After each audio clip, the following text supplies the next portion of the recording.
Support for Radio Friends comes from Home Instead Senior Care, providing trustworthy, kind-hearted senior home care services in your loved one's home. All caregivers are thoroughly screened, extensively trained, professional, and reliable. Home Instead is all about providing the highest quality home care service to fit you and your family's needs. Plus, if you would be interested in becoming a caregiver, they offer great part-time positions. Give them a call at 573-442-4333 or check it out at homeinstead.com.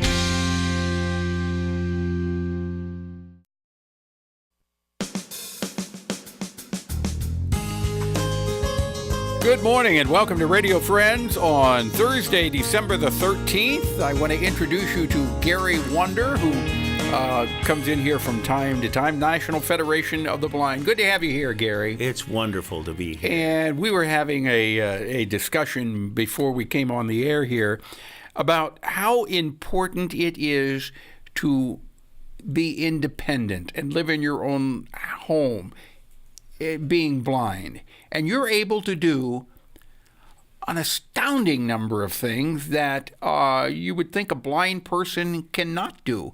But you are living proof that you can live independent. Well, yes. I mean, we have what we call alternative techniques. So we figure out those things that you would do with vision, and then we say, okay, not having vision, how do we do them? Now, you've been blind all your life, right? Not yet, but since birth. I like that. That's good. That's good. That's very good. Okay, well, you need technology in your life also. Absolutely. You know, there are a lot of things that we use perfectly well. For instance, you asked me before I came on the air, did I shave? Which made me look around and think, uh-oh, did I miss a spot? No, you're very well clean shaven. So I said, you shave yourself. And you said, yeah. I mean, matter of factly, yeah, I shave myself. Yeah, I use a regular blade in the morning when I'm in the shower, and then when I think I'm going to get that 5 o'clock shadow, I get out the electric razor and I kind of trim the edges so that nobody is ashamed to go out to dinner with me. Yeah, I mean, you very clean shaven, yeah. And you don't cut yourself. Well, you know, there are those times when you get a little spot of blood and you wonder, how did I do that? But no, mostly I don't cut myself. What about cooking and getting around in the kitchen?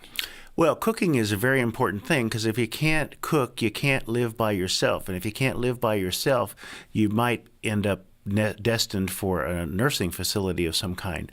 So one of the things that we do is we label our stoves and our ovens. So at home, my oven, for instance, comes on at temperature of 350. And I label the up and down arrows so that I can know that if I want to go to 400, I have to press that one time for each 5 degrees. So 355, 360. So is it labeled in Braille? Yes, the up and down I put in on Braille tape, yes, and actually label the devices. Now, the more difficult thing is, once you've labeled that stove and the oven, is to convince people that you really can cook. You know, a lot of people think that I wouldn't want to handle boiling water or frying grease. But the truth is, if you're going to learn to eat, well, if you're going to eat, you're going to have to learn how to do those things. We have some devices that are coming out now that we find impossible to label. They are full screen devices where you touch the number that you want for a temperature, and they don't talk. And these devices are difficult for us. And so we're starting to work with industry by going out and sending ambassadors into the industry to say, we need your help. Make these devices talk. And at the same time, one of the things we're going to do this year, if we can, is work on a video that shows people in industry how easy it is for us to cook and clean when the devices work and how difficult it is when they're inaccessible. Because I can talk about it for a long time, but if I can show you how it is when it works and how it is when it doesn't, then it's clear. What are some of the most important devices that you have in the home for a blind person? Well, if you're talking about medical devices, a lot of people go blind because of diabetes. So lots of folks try to use an insulin pump. which looks at your blood sugar and then tells you how much insulin you need to add in order to keep that blood sugar where you want it. Insulin devices at this point are not accessible to blind people. They don't tell you what your blood sugar is, and they don't tell you what kind of insulin dose you're setting to. You mean they're not talking to you? They're not talking to you. Yeah. They're not producing their output in Braille. They're not doing it with clicks or beeps or tones. So how do you deal with that? So mostly that still means that when I need to check my diabetes level or my sugar level, I prick my finger, and I have to go and do my medication based on that. And a lot of people that I know who are more severe diabetics than I am have to do it with a shot.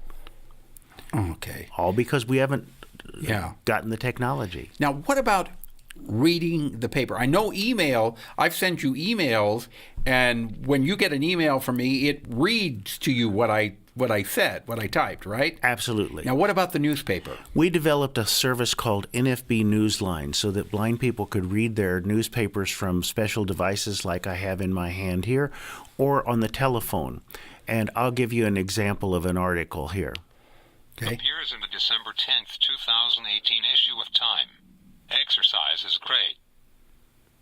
But even light activities like walking and housework can improve your health by Jamie Ducharme, 6:41 a.m. Eastern Okay, Standard so Time. that was that the New York Times? Yes, that was the New York That Times. was New York Times from a past story that was in, and you can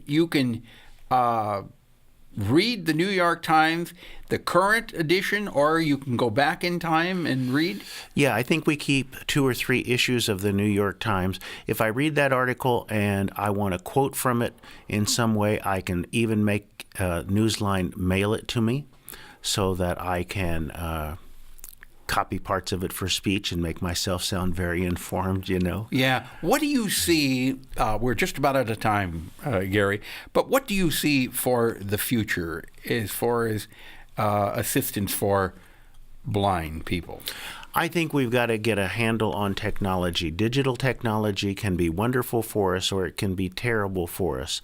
And so that's why we work so hard to raise the money to make technology accessible. If we don't speak for ourselves as blind people, we can't expect anybody else to. Yeah. And the National Federation for the Blind is there to offer assistance to anyone who needs it, correct? We do. We don't charge anything for our service. We participate in things like Como Gives, and we do other charity fundraisings, but we offer all of our services free. None of them come for charge. All right. And we wanted to mention Como Gives because there's still time till the end of the month.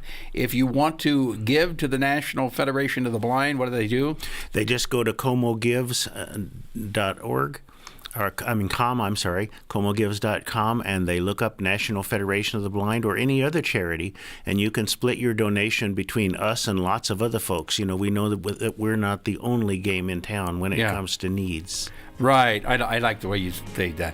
But if you want to donate specifically to the National Federation of the Blind, you can go to Como Gives, and you put in your credit card, and it will, and you designate how much you want to give, and it takes it, and you get it.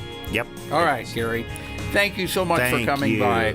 Merry Christmas and Happy New Year to you. Merry Christmas. And we'll see you in 2019. I hope so, yes. All right. Thanks, Gary. Surely. We're out of time for today. See you tomorrow. Thank you for listening. Bye-bye.